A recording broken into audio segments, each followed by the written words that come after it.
Nous sommes de retour sur le plateau zélé du Forum Reset et j'ai le plaisir de recevoir Romain Ferrari. Bonjour. Bonjour.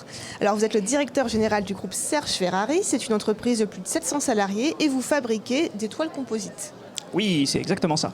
Et notamment, vous avez été élu l'an dernier, vous êtes vu décerner le trophée du leader responsable par le journal Les Échos en 2016. Alors pourquoi votre entreprise est si engagée dans la RSE ? Alors c'est très simple, c'est pas du tout philanthropique, c'est juste le besoin de se différencier. En gros, depuis le début, l'entreprise elle a cherché à se différencier avec des produits uniques, des procédés uniques, des développements d'applications de nos clients uniques. On les accompagne pour développer des choses uniques. Pour nous, la RSE, c'est une façon aussi d'être singulier par rapport à la concurrence et donc quelque part de faire la différence. Voilà, alors derrière, il faut le construire. Alors justement, faire la différence, concrètement, comment vous la faites ? Est-ce que vous avez des exemples à nous donner de bonnes pratiques ? Alors si on va sur l'environnement, nous, la stratégie de durabilité, elle est très très simple. C'est offrir mieux avec moins, donc c'est les facteurs d'allègement.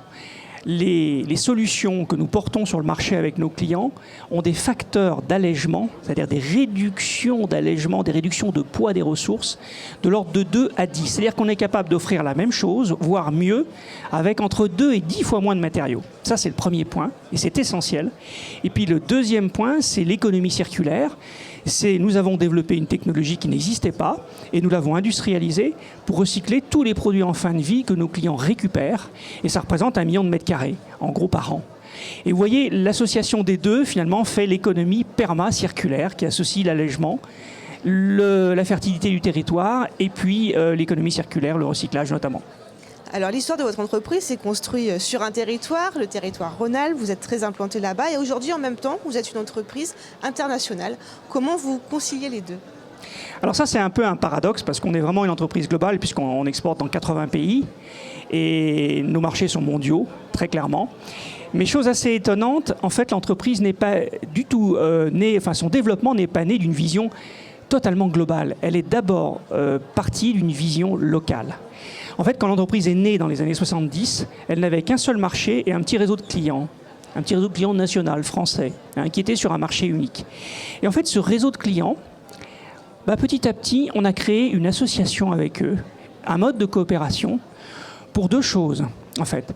D'abord, pour les faire évoluer ensemble, pour que nous évoluions ensemble vers non pas une seule application, qui était la bâche de camion, mais une multitude d'applications. Aujourd'hui, on a 30 marchés.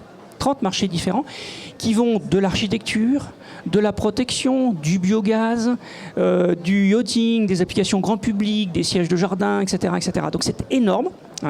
Et donc de créer une richesse. Et en fait, cette démarche de créer de la richesse à plusieurs et de la partager, elle est née en fait au début de l'entreprise. Et aujourd'hui, ces réseaux de clients qui nous permettent de créer beaucoup plus d'applications que des commodités simples, avec beaucoup plus de valeur ajoutée partagée sur la chaîne de mise en œuvre, eh bien c'est un modèle qu'on réplique sur les différents territoires qu'on va conquérir au travers le monde. Et c'est un peu la base de notre développement. Alors certes, ce réseau initial ne représente peut-être qu'une petite partie de notre chiffre d'affaires, un pourcentage assez faible, mais en fait c'est lui qui porte la valeur de l'expansion de Serge Ferrari. Dernière question, qu'est-ce que vous diriez à d'autres chefs d'entreprise pour les convaincre eux aussi de se lancer, de développer les démarches RSE au sein de leur entreprise ? Alors l'RSE, très clairement aujourd'hui, je dirais il y a 2 façons. Il y a une très belle étude qui est parue récemment qui dit « Does it pay to be really good ?» Est-ce que ça paye vraiment d'être bon, quoi ? Et bien en fait la réponse est aussi paradoxale que le local et le global. En fait, il faut choisir. Soit on s'en fout, mais totalement, et c'est rentable. Parce que du coup, on a plein de coûts en moins, on a plein d'emmerdements en moins, on est juste borderline, et puis ça passe. Soit on s'y intéresse, et là, il faut être dans l'excellence. Parce que du coup, on va en tirer des bénéfices indirects et des bénéfices intangibles de positionnement. Et le grand dilemme, c'est de rester au milieu. C'est de se dire, on va le faire un peu pour sauver la mise. Alors ça, c'est l'horreur, parce qu'en fait, on a les coûts, mais quelque part, on n'a pas les profits qui vont avec. Ça, c'est très dangereux.